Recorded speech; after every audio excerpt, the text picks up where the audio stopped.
Salut! On va faire une petite vidéo rapide là, juste pour parler de la formule du binôme de Newton, ok? Donc je vais la faire rapidement, j'ai bugué ça là, mais c'est pas grave.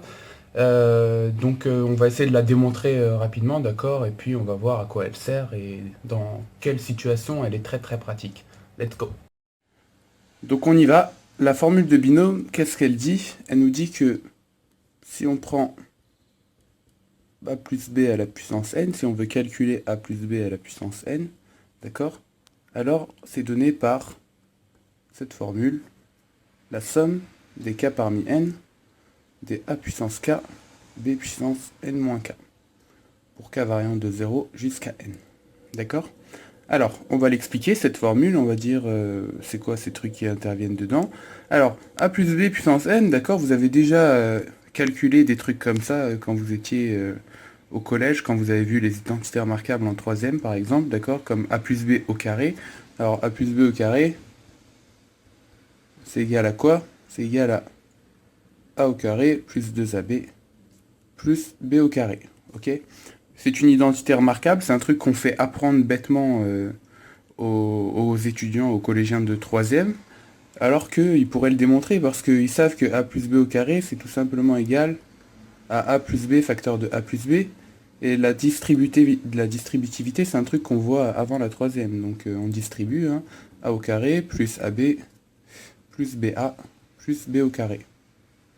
Et comme on a de la chance avec les nombres ab égale ba, on retrouve bien a au carré plus 2ab plus b au carré. Donc je fais une petite remarque, hein. On voit que il est nécessaire pour pouvoir écrire a au carré plus 2ab plus b au carré que a et b commutent, d'accord? Il y a certains espaces où les éléments ne commutent pas toujours. Ok, alors cette vidéo elle est destinée a priori à des lycéens, d'accord? Elle sert à n'importe quel niveau finalement. Donc je vais quand même faire ma petite parenthèse pour ceux qui travaillent avec des matrices.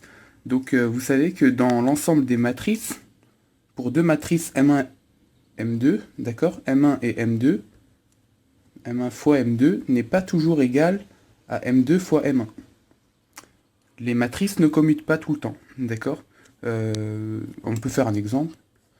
Alors 1, 3, 0, 1, et puis 2, 0, 0, non, 8 et 1, par exemple. Alors, ça me donne quoi? 2 fois 1, 2, plus 3 fois 8, 24. Donc 24 plus 2, 26. D'accord? 1 fois 0, ça fait 0. Et 3 fois 1, ça fait 3. 0 fois 2, ça fait 0. Et 1 fois 8, ça fait 8. Et puis 0 fois 0, bah 0. Et 1 fois 1, 1. Et puis je vais faire le produit dans l'autre sens. 2, 0, 8, 1. Multiplié par 1, 3, 0, 1. Alors les lycéens qui n'ont pas vu les matrices, ou ceux qui n'ont pas vu les matrices, qui se disent ouais, c'est quoi ce calcul qui sort de nulle part, voilà, c'est pas très compliqué, le produit matriciel, quand vous le verrez, quand vous l'apprendrez, ceux que ça intéresse, vous verrez que en fait c'est très très facile à faire. Alors 2 fois 1, 2, plus 0 fois 0, 0, donc il reste 2. 2 fois 3, 6. Hop. Donc 2 fois 3, 6, plus 0 fois 1, 0, donc il reste 6. 8 fois 1, 8. Et 1 fois 0, 0, donc j'ai 8 ici. Et 3 fois 8, 24. Et 1 fois 1, 1. Donc ça me fait 25. Et donc là, si j'appelle L M1 et L M2, bah là j'ai M2 et là j'ai M1. Et je viens de montrer que M1 fois M2, ça me donnait ça, 26, 3, 8, 1. Alors que M2 fois M1, ça me donne 2, 6, 8, 25. Donc là, on vient de montrer que si j'ai ces deux matrices-là, si je calcule M1 plus M2 à la puissance 2, eh bien je ne pourrais pas dire que c'est égal à M1 au carré plus 2 fois M1 M2 plus M2 au carré. Il faudra que je dise que c'est M1 au carré plus M1 M2 plus M2 M1 plus M2 au carré. Voilà, donc c'était ma petite parenthèse. Je reviens maintenant à ma petite formule que je voulais démontrer. Alors, dans la somme, vous pouvez voir ce truc-là. D'accord? Alors, K parmi N, qui s'écrit à l'ancienne CNK. D'accord? C'est une notation qu'on voit encore dans des bouquins, qu'on voit encore dans des polis, etc. C'est un truc qui date un peu, mais du coup maintenant on privilégie le coefficient binomial sous cette forme. Mais vous pouvez toujours croiser ça et ça veut dire la même chose. D'accord? Et par définition, c'est égal à factoriel n sur k factoriel fois n moins k factoriel. D'accord? Alors je rappelle que factoriel n, c'est égal à 1 fois 2 fois etc. jusqu'à n. Voilà, c'est un truc comme ça, la factorielle. Ok? Et en fait, la factorielle, d'accord, vous prenez un ensemble à n éléments, le nombre de bijections dans cet ensemble, donc le nombre de permutations, le nombre de façons d'organiser les termes à l'intérieur, il est exactement de n factoriel, d'accord? Donc factoriel de 0 égale à 1. Pourquoi? Parce que un ensemble à 0 éléments, donc le vide, il n'existe qu'une seule bijection à l'intérieur du vide en lui-même, donc c'est pour ça que factoriel 0, ça fait 1. Et les coefficients binomiaux, d'accord? Alors vous pouvez interpréter ça. Alors cette formule, elle a l'air dégueulasse, je vais juste dire un truc pour pouvoir la prendre, d'accord? Vous mettez plutôt P parmi K, d'accord? Du coup, ça donne P factoriel sur K factoriel fois P moins K factoriel. Ok? Et si vous vous rappelez des Pokémon, Pikachu il dit Pika Pika, et là ça fait PK PK, et du coup ça peut vous aider à retenir. Alors, c'est pas une vanne, c'est pas un truc qui est censé être marrant, donc faites pas le gamin, etc. D'accord? C'est vraiment genre un truc qui, moi perso, ça m'a permis de le retenir, parce qu'à chaque fois je disais c'est le K en haut, non, c'est le N, non, c'est. D'accord? Voilà. Là, ce truc-là, au moins, ça peut vous aider à retenir. Et alors, ces coefficients binomiaux, en fait, on peut les retrouver grâce au triangle de Pascal. Alors, Pascal, c'est un mathématicien, philosophe, physicien, chimiste, biologiste, footballeur, ping-pongiste, plongeur, etc. D'accord? À l'ancienne, de toute façon, c'était des multitâches. Et en fait, en gros, il se présente comme ça, donc on met des 1 partout, et on fait la somme. Donc 1 et 1, ça me fait 2. 2 et 1, ça fait 3, donc j'ai 3 ici et 3 ici. Et puis 3 et 1, ça fait 4, donc j'ai 4 ici, mais 3 et 3, ça fait 6, donc j'ai un 6 là. 4 et 1, ça fait 5, ici j'ai 5. Et puis j'ai 4 et 6 qui fait 10, mais je le retrouve ici.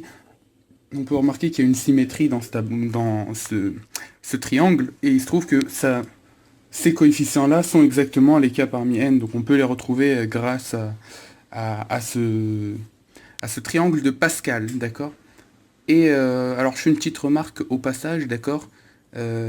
Pascal, donc c'est nous en, en Europe, etc. On l'appelle Pascal, et encore pas partout en Europe. Il y a certains pays, et en Chine particulièrement, où en fait on l'attribue à un mathématicien chinois qui s'appelle Yang Hui.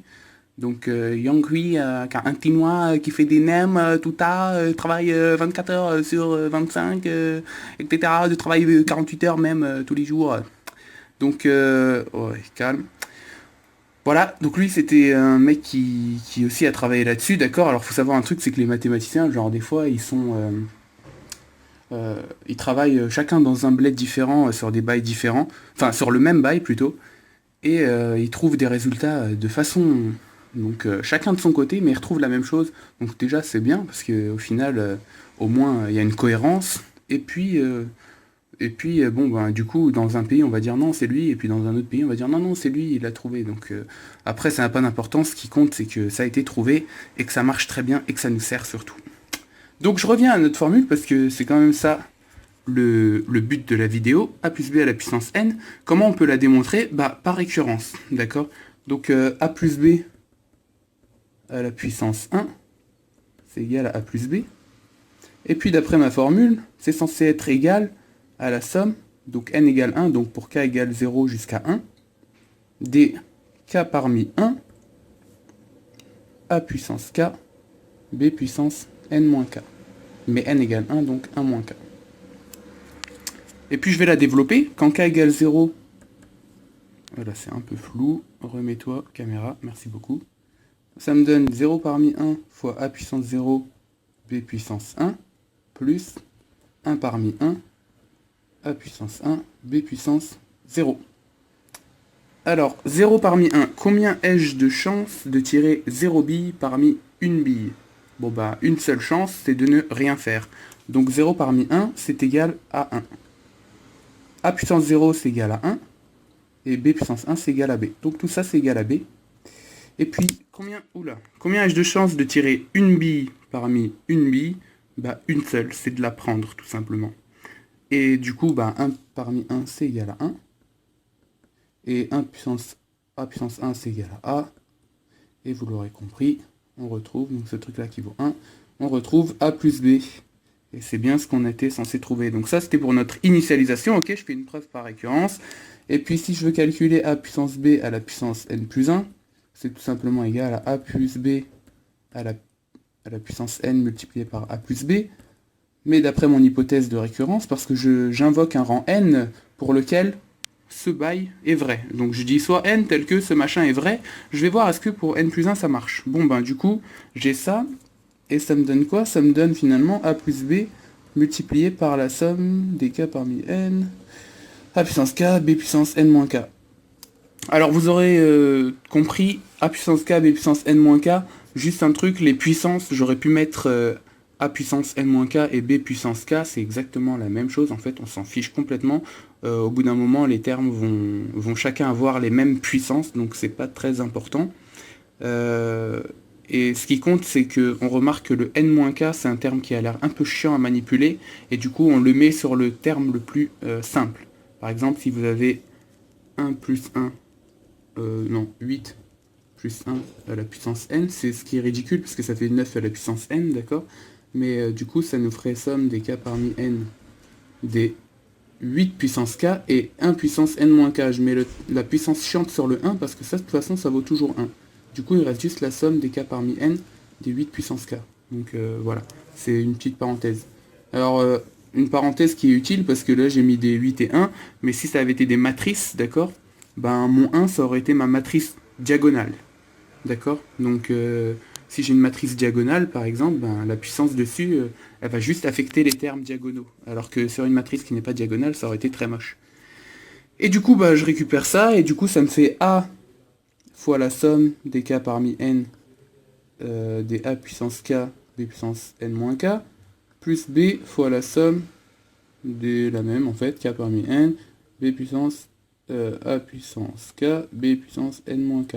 Et puis le A rentre ici, j'ai un k plus 1, le B rentre ici, j'ai un k plus 1, enfin j'ai un n moins k plus 1, et puis après j'ai plus de place sur ma feuille, du coup j'ai un peu la flemme de terminer, mais en gros vous pouvez réindexer votre somme et retrouver la somme pour k égale 0 jusqu'à n plus 1 des k parmi n plus 1, d'accord? Donc à la fin, on est censé trouver que c'est égal à la somme pour k égale 0 jusqu'à n plus 1 des k parmi n plus 1, a puissance k, b puissance n moins k, en réindexant notre somme par exemple, ou en utilisant les identités du triangle de Pascal que vous trouvez sur internet, que je n'ai pas envie d'évoquer là-dedans parce que c'est pas le but.